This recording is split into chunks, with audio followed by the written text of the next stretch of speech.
तो आज हम आपके लिए एक नया टॉपिक लेकर के आए हैं घटना चक्र का, जिसका नाम है अब्राहम समझौता। तो चलिए स्टार्ट करते हैं अब्राहम समझौता। तो पहले हम बात कर लेते हैं वर्तमान परिप्रेक्ष्य की।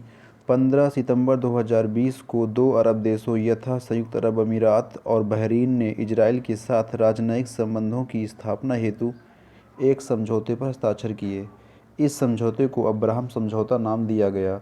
वर्ष 1994 के बाद से इजराइल और अरब देशों के मध्य हस्ताक्षरित यह पहला समझौता है। ज्ञातव्य है कि वर्ष 1994 में इजराइल और जॉर्डन के मध्य शांति समझौते पर हस्ताक्षर किए गए थे। वाशिंगटन स्थित व्हाइट हाउस के साउथ लॉन में आयोजित एक समारोह में अब्राहम समझौता हस्ताक्षरित हुआ। इस समझौते पर इजराइल की ओर से प्रधानमंत्री बेंजामिन नेतन्याहू, जबकि यूएई एवं बहरीन की ओर से उनके विदेश मंत्रियों ने हस्ताक्षर किए। 23 अक्टूबर 2020 को अमेरिका की मध्यस्थता में सूडान ने भी इजराइल के साथ शांति समझौते की घोषणा की। इसके प्रत्युत्तर में अमेरिका ने 14 दिसंबर 2020 को सूडान को आतंकवाद के प्रायोजक राज्यों की सूची से आधिकारिक रूप से बाहर कर दिया। ज्ञातव्य है कि हमास एवं हिजबुल्लाह जैसे आतंकवादी समूहों को समर्थन देने के आरोप में सूडान को वर्ष 1993 में इस सूची में डाल दिया गया था। 11 दिसंबर 2020 को अमेरिकी मध्यस्थता में मोरक्को ने भी इजराइल के साथ शांति समझौते की घोषणा की। अब बात कर लेते हैं पृष्ठभूमि की। 13 अगस्त 2020 को द्विपक्षीय संबंधों को पूर्णतः सामान्य करने हेतु इजराइल एवं संयुक्त अरब अमीरात के मध्य शांति समझौते की घोषणा की गई थी। 11 सितंबर 2020 को बहरीन ने भी यूएई का अनुसरण करते हुए इजराइल के साथ शांति समझौते की घोषणा की। ज्ञातव्य है कि वर्ष 1979 में मिस्र प्रथम अरब राज्य था जिसने इजराइल के साथ शांति समझौते पर हस्ताक्षर किए थे। अब्राहम समझौता विगत 26 वर्षों में इजराइल और अरब देशों के मध्य हुआ यह पहला समझौता है। इसकी मध्यस्थता अमेरिका द्वारा की गई थी। यह समझौता यूएई और बहरीन को इजराइल में अपने दूतावास स्थापित करने की अनुमति देगा तथा पर्यटन, व्यापार, स्वास्थ्य और सुरक्षा सहित अन्य कई क्षेत्रों में आपसी सहयोग को बढ़ावा देगा।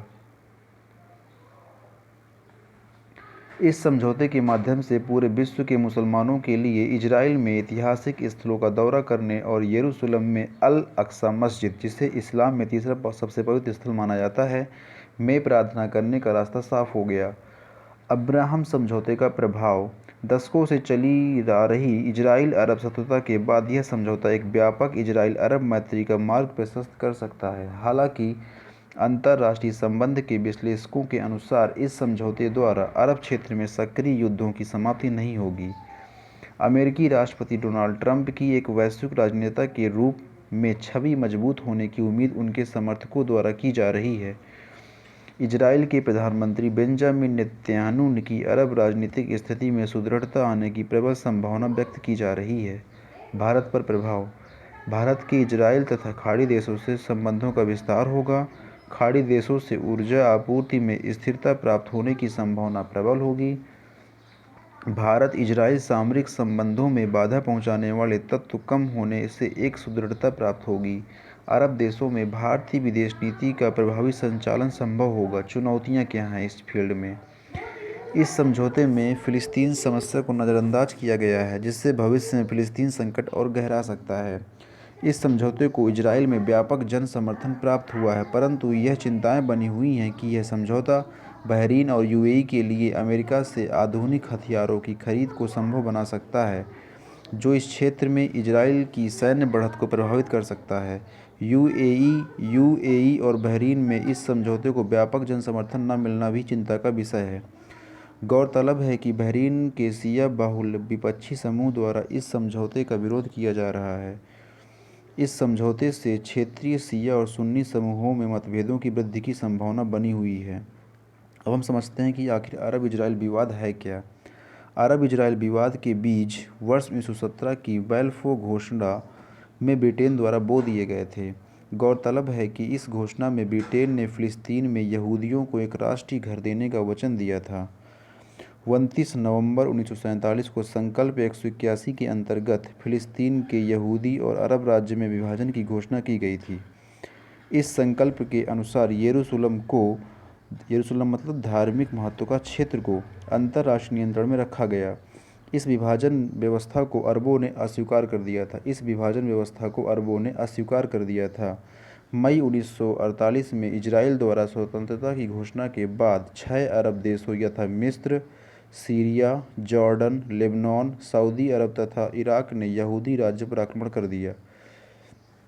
इजराइल और अरब देशों के मध्य 15 महीनों तक यह युद्ध चलता रहा। तत्पश्चात संयुक्त राष्ट्र के तत्वाधान में आहूत युद्ध विराम संधि के तहत इजराइल को तटीय मैदान मिला, गैलीली तथा नेगेव, जबकि जॉर्डन को वेस्ट बैंक तथा मिस्र को गाजा पट्टी क्षेत्र पर अधिकार प्राप्त हुआ था।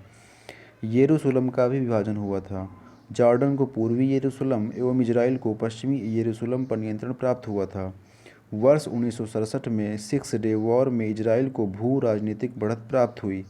सिक्स डे वॉर में इजराइल ने जॉर्डन, सीरिया और मिस्र को पराजित करके पूर्वी यरूशलेम, वेस्ट बैंक, गाजा पट्टी और गोलन हाइट्स पर कब्जा कर लिया। अगस्त-सितंबर 1967 में सूडान की राजधानी खार्तूम में अरब देशों ने सिक्स डे वॉर पर बैठक की। गौरतलब है कि इस बैठक में अरब देशों ने 3 नकारात्मक सिद्धांत का प्रस्ताव पेश किया, जिसके अंतर्गत इजराइल के साथ कोई शांति नहीं, इजराइल के साथ कोई वार्ता नहीं और इजराइल को किसी प्रकार की मान्यता नहीं का प्रावधान शामिल था। वर्ष 1979 में मिस्र ने इस सिद्धांत से हटते हुए इजराइल के साथ शांति समझौता किया, जिसका अनुपालन करते हुए वर्ष 1994 में जॉर्डन ने भी इजराइल से शांति समझौता कर लिया था। दोस्तों, आज ये घटना चक्र का एक टॉपिक हमने लिया था जिसका नाम था अब्राहम समझौता, और ये टॉपिक हमने घटना चक्र से पूरा फिनिश कर दिया है। जो आने वाले समय में अब्राहम समझौता बहुत इम्पोर्टेंट होगा, और इससे जो फैक्ट आज हमने डिस्कस किए हैं, ये जितने भी आगे एग्ज़ाम आएंगे उनके लिए यह अब्राहम समझौता बहुत ही इम्पोर्टेंट होगा। ठीक है। तो इस वीडियो को आप बार बार देखते रहिए और बस सिर्फ सुनते रहिए, देखिए ना देखिए, बस अलग से लगा के कहीं रख दीजिए और बस सुनते रहिए, और सुनते सुनते ही इसके फैक्ट आपको बहुत याद हो जाएंगे, जैसे कि हमारे इस वीडियो का मकसद ही आपको याद करवाना है। चलिए, अब हम नेक्स्ट टॉपिक में आपसे मुलाकात होगी। जय हिंद।